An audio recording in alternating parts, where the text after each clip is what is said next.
Hello guys, I hope you all are doing good. I am Vishali Kikan and we are discussing the VLSI technology.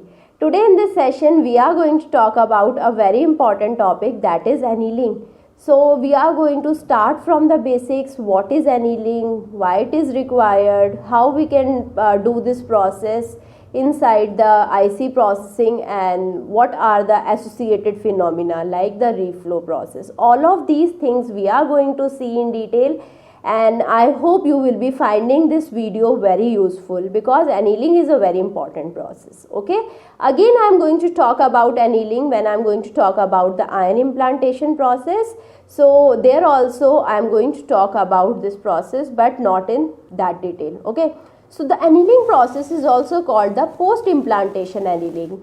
Now some of you must be having this doubt that why isn't it called the post diffusion annealing. Actually, ion implantation and diffusion are two processes which are doing the same task. Like both of them are giving me the doped region inside the silicon substrate. But now annealing is performed only after the ion implantation, because in the ion implantation we have high energetic ions which are hitting the silicon substrate to make the doped region, and in this process they are damaging the silicon substrate. There is no much damage produced when I am talking about the diffusion process. Okay, so this is the reason I have post implantation annealing and it is not called post diffusion annealing. Now when the silicon surface is damaged, its structure has converted into the amorphous form from the single crystal form. So initially I had the single crystal structure, but now because of the high energetic ion which are hitting the substrate, it has converted into the amorphous silicon. Now this amorphous silicon is having very high resistivity, which is undesirable. Now I require some external energy such as heat for atom to recover single crystal structure. So what happens when I am supplying heat?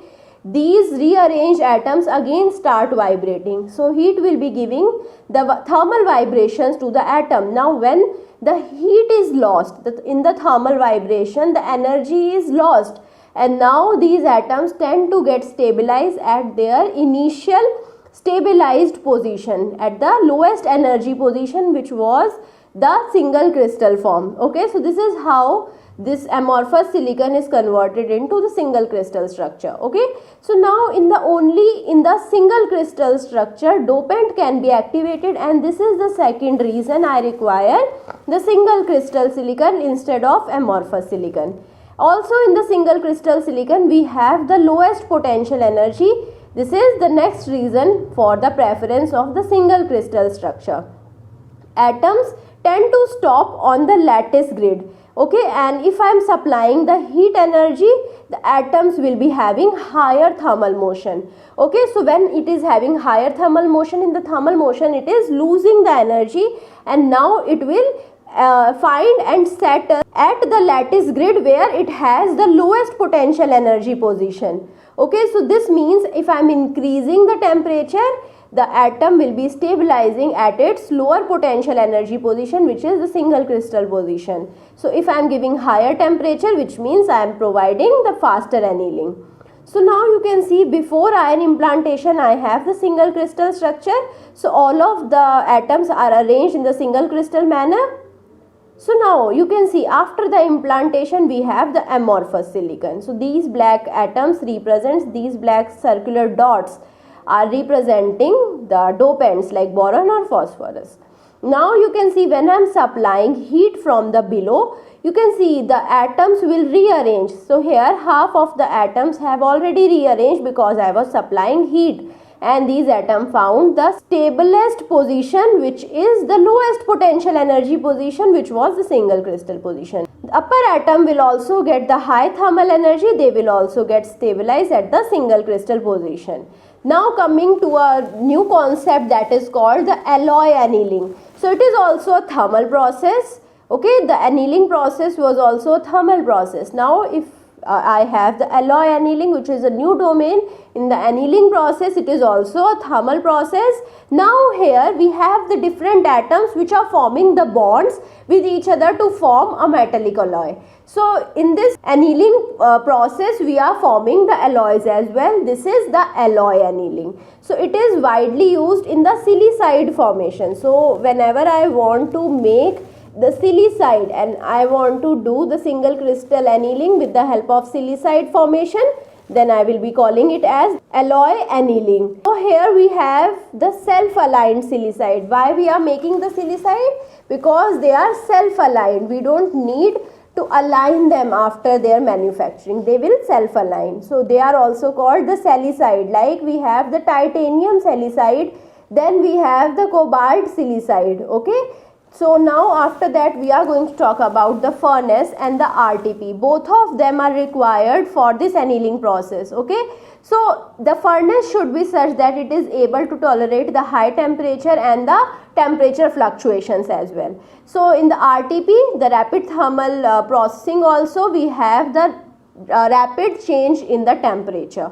Okay, so all of these things are required for the annealing process. Now coming to the silicide, as I have already told you, silicide is a very important alloy that is forming annealing process. So here we have to understand it in detail. So now if I talk about silicide, silicide is having much lower resistivity than the polysilicon. As we all know, the polysilicon is like an isolator. Okay, so it behaves like an isolator. It is having very high resistance.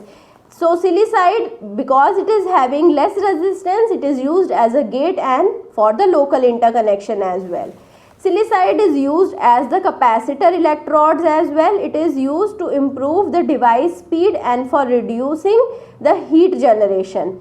Okay, so all of these are various advantages for the silicide. Now we have the titanium and the tungsten silicide, which are the most commonly used silicide. Further we have the cobalt and molybdenum silicide and some other silicides also that can also be used, but most commonly used are the titanium silicide.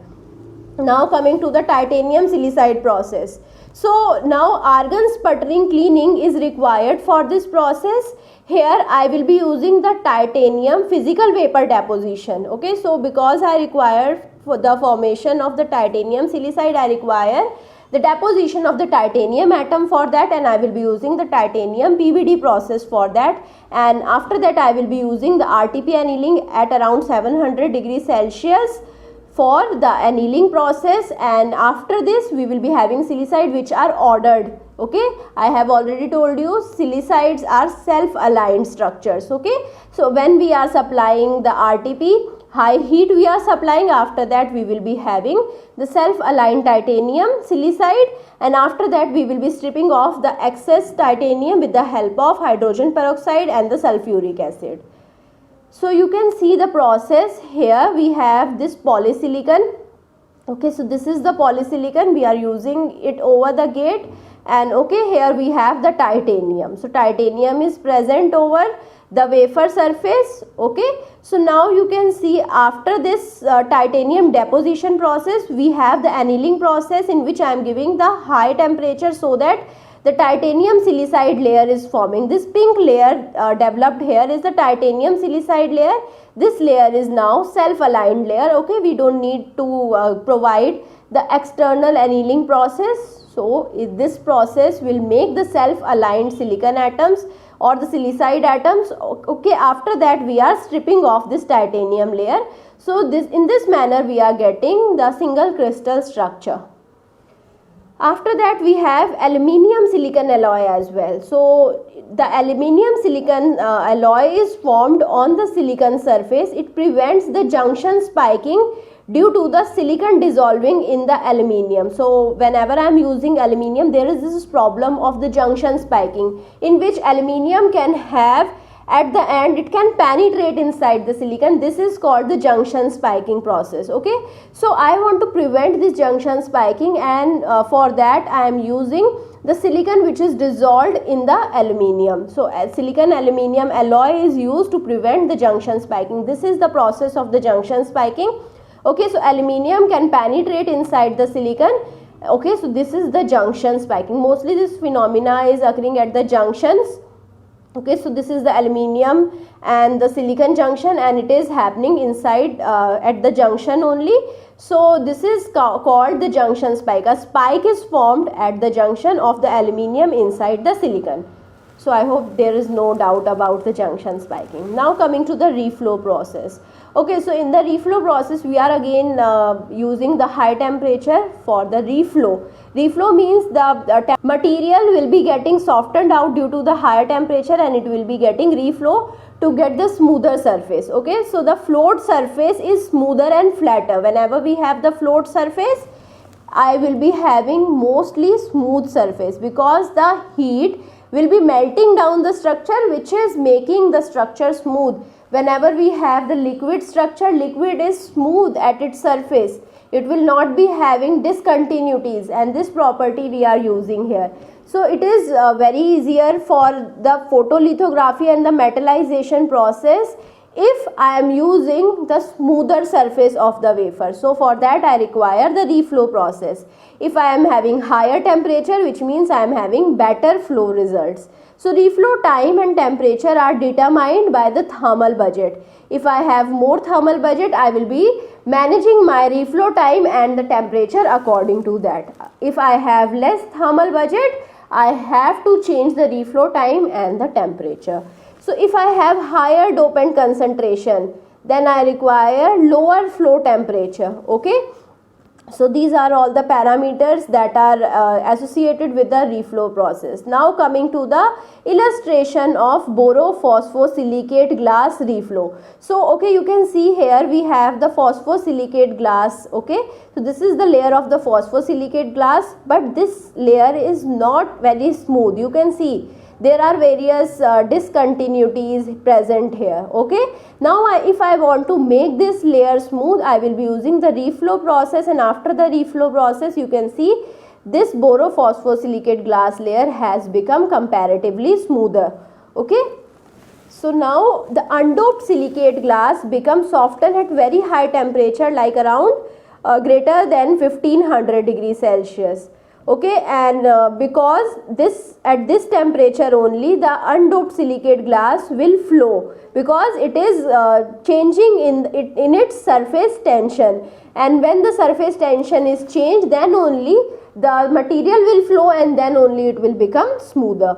Okay, but if I talk about the phosphosilicate glass or the borophosphosilicate glass, it becomes softened at a significantly lower temperature, like lesser than the 1100 degrees Celsius and even down to 850 degrees Celsius also. Okay, if I talk about phosphorus, it can also trap sodium.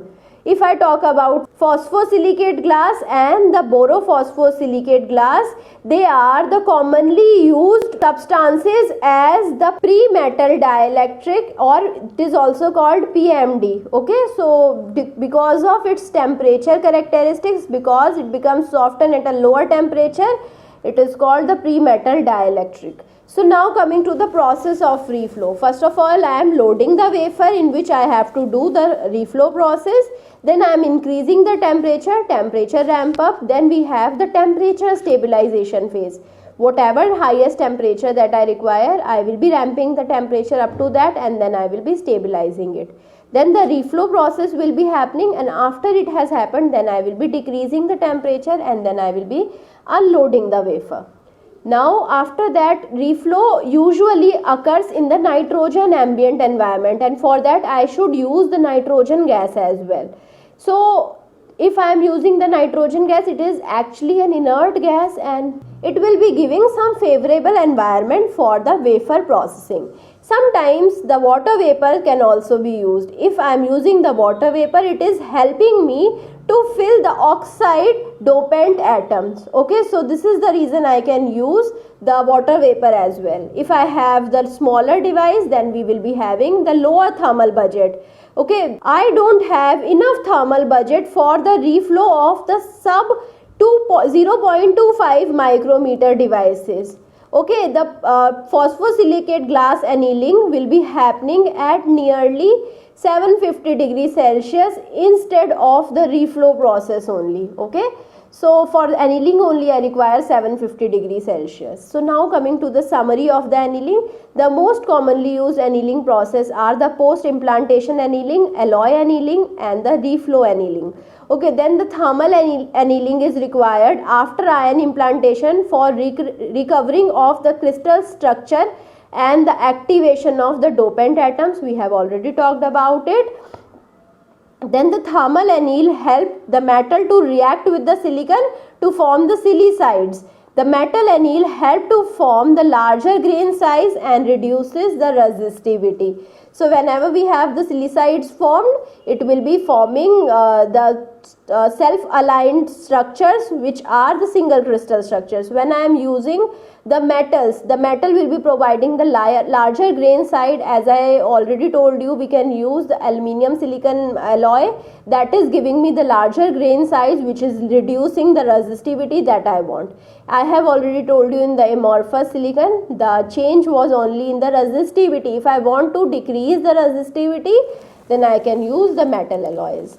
Even the phosphosilicate glass or the borophosphosilicate glass reflow smoothens and flattens the dielectric surface, and it also helps in the photolithography and the metallization process. RTP process become more commonly used in the annealing process. Now coming to the advantages of RTP. So in the RTP process we are fluctuating the temperature really fast. So at the much faster ramp rate will be there. Okay, as I have already told you, as the name even suggests, the ramp rate would be really fast, and this is the reason this is also called the rapid thermal process. Okay, so the 75 to 150 degrees Celsius change will be there in 1 second. It is very high rate, so there will be higher temperature in this process, which is up to 1200 degrees Celsius. It is a faster process. It minimizes the dopant diffusion also. So this is also a very good advantage. Now there will be better control of thermal budget and the better wafer to wafer uniformity control as well. So I hope you understood the annealing process in detail. If you want to understand this topic in a great detail, you can refer these books. These are amazing books, and I hope you will be finding these links really useful. So I hope you like this session. If you like it, please push the like button, subscribe to the channel, and also do share it with your friends. And even if you find any doubt, you can put the doubt in the comment, or you want to discuss anything with me, you can put the topic of the discussion in the comment box, and I will be trying to reach out to you, and I will be trying to reply you as soon as possible. Due to time limitation, I am not able to reply each and every message, and if that is there, if it is very important to you, you can reach out to me on various social media sites as well, and there also it might be higher possibility for me to reply you there. Okay, so I hope everything is well understood now. Thank you so much.